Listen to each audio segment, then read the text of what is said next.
Hello everybody. Today is Labor Day, so it's important for me to make two videos.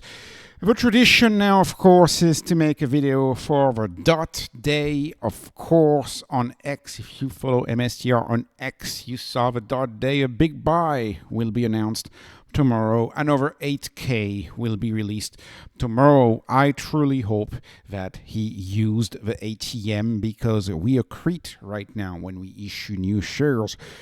The MSTR common stock, the MSTR common shares, in my view, they need to be thought as MSTR's most successful product. It is the product of MSTR. Selling its shares is the product, and that is how he is able to generate a yield. And of course, a yield is generated using the ATM today because we are at a MNAV still, slightly rebounding, although with Bitcoin's weakness and Bitcoin's manipulation, and that could run into halfway through September, probably until we get the rate cut or some, assurance of the rate cut, probably until we get the CME tool trending towards 95 and 99% odds of a rate cut. We're probably going to still have that weakness in Bitcoin, and so it's okay, but the stock price is not really showing any action. However, the MNAV is rebounding. 1.54 MNAV. We've had a rebound. We fell below 1.5, and so if you go on strategytracker.com, you can see a bit of that rebound. The point is, I want him to use the ATM a lot. Why? Because right now this is equivalent to a little over a third in margin. The margin is slightly above 33%, right? You're selling $1 for $1.54 in this case, and so that's in my view quite accretive, and you should keep doing that. And you know my stance on this, and you know how much I like dilution in the case of MSTR. I want to introduce another point, another idea. Here is, of course, the MSTR put. So, whenever a company wants to acquire another company, you typically pay a 30 to a 50% premium to take ownership of that company. I think it's important to start thinking of MSTR like that as well. At this point, I do not believe it would be possible for another company or a major country to go ahead and buy hundreds of thousands of Bitcoin. It would not be, it would be possible, but it would not be possible to do that without moving substantially the price of Bitcoin, because this type of buy, let's say a $200,000 buy, exceeds the amount of Bitcoin available on OTC desks. And of course, OTC desks are where a lot of firms, a lot of bigger players want to buy the Bitcoin because that's where they don't impact the price. And so if they actually wanted to buy 200,000 Bitcoin, if a nation wants to buy 200,000 Bitcoin, they would have to go on the open market. And if they went on the open market, that means the price of Bitcoin would likely go through the roof. So a stealth way for a nation to actually acquire a very large exposure to Bitcoin. I'm not talking about 1,000 Bitcoin, but something very large, like $10 billion worth of Bitcoin. To me, it's as if only buying strategy stock is the way to go. That's at least the way I look at it. That's the way I would argue about it. And that alone, the MSTR put alone, may justify a MNAV premium, in their current case 1.5, perhaps higher than that. And by the way, I know a lot of people are discussing right now and saying, I want to sell strategy and I want to buy Metaplanet, or I want to buy, I don't know, name XYZ company. And of course, it's a possibility. If you don't have a lot of capital gains on MSTR, I could get it. But in my view, if you have capital gains going on MSTR and you don't want to pay them, I'm just perfectly fine holding MSTR for a long time, because if you actually look at the ranking, this is bitcointreasuries.net. If you actually look at the ranking, Metaplanet, of course, is the company that's most discussed as a potential rotation target from strategy strategy to another Bitcoin treasury company. Yeah, they've been able to grow their Bitcoin fast. I love it. They bought another 1,000 Bitcoin. They're executing very fast. But here's the thing: the delta between the strategy stack and and Metaplanet stack is so huge, and strategy keeps acquiring Bitcoin. So strategy. Think about that. It's almost right, almost a little more actually than 20 times bigger than Metaplanet. But if you look at the second one, Mara, strategy is 7 times bigger than Mara, roughly, right? Almost after tomorrow's buy, probably 7 times bigger than the second next, right? And Mara itself, right? Mara itself is 2.5 times bigger than Metaplanet. So for Metaplanet to beat Mara, it's already going to take a little bit amount of time, probably 1 year, right?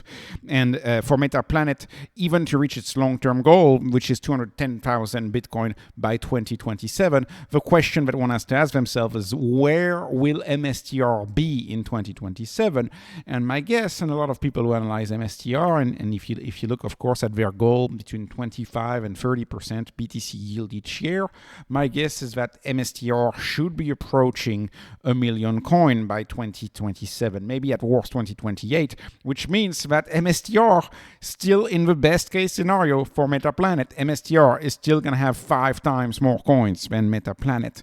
And so the MSTR put, I think, is a real thing, which is, if a nation state, if someone wants a really, really big exposure to Bitcoin, it will be tempting for a very, very long time to just go ahead and buy MSTR stock versus buying the spot, because buying the spot would move the stock price, would move Bitcoin's price a little too much. And so it becomes fascinating when you start incorporating this idea in there, incorporating the idea that strategy should trade at a premium just because of the difficulty of acquiring the size of that bag, not because of the valuation of each Bitcoin relative to each share. And I think that is an important concept. A final concept, of course, trending. Everybody has this video out right now.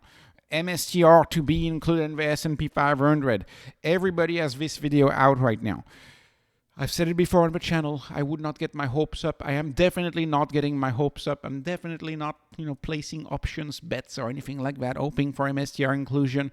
Yes, MSTR, S&P 500 inclusion would lead to a lot of wonderful flows. It would open up the gates of so much capital. We could ATM so much MSTR common.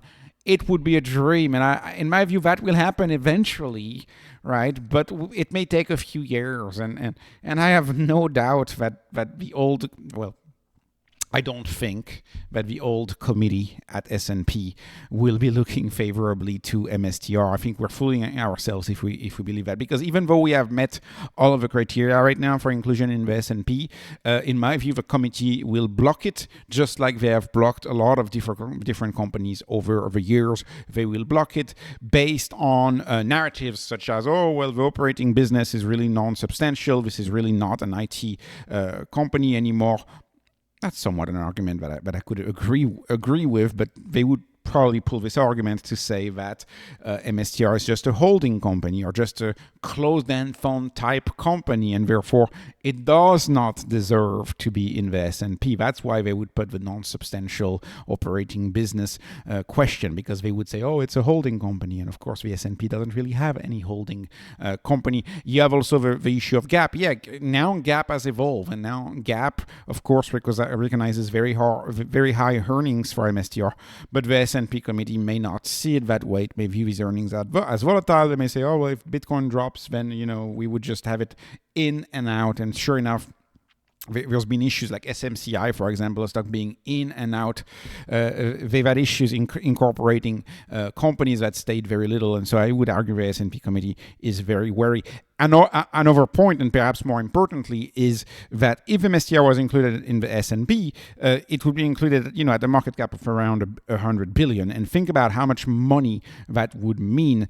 Often, companies get included in S&P at smaller market caps. And so it's possible that delaying the inclusion of MSTR into the S&P 500 would allow for big institutions like Vanguard and BlackRock to actually acquire MSTR before the big day. It would give big institutions more time to prepare.